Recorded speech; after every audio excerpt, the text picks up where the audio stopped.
Praise Lord.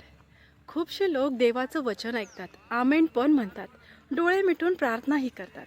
पण प्रश्न हा नाही की वचन ऐकलं का, प्रश्न हा आहे ते आचरणात आलं का. कारण वचन कानाला आवडतं पण मनाला जड जातं.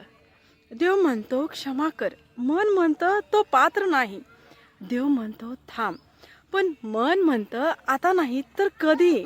देव म्हणतो विश्वास ठेव, मन म्हणतं पहिले पुरावा पाठव. बायबलचं वचन सांगतं फक्त वचन ऐकणारे नव्हे तर वचनाप्रमाणे आचरण करणारे व्हा. शेवटी असं होतं, देवाचं ऐकतो पण मनाचंच करतो. आणि मग आपण म्हणतो देवाने का उत्तर दिलं नाही, आशीर्वाद का थांबलेत. देवाचं वचन फक्त ऐकण्यासाठी नाही, ते जीवन बदलण्यासाठी आहे. आज निवड स्पष्ट आहे, वचन फक्त कानात की वचन जीवनात. कारण मन बदलतं पण देवाचं वचन कधीच बदलत नाही. God bless you.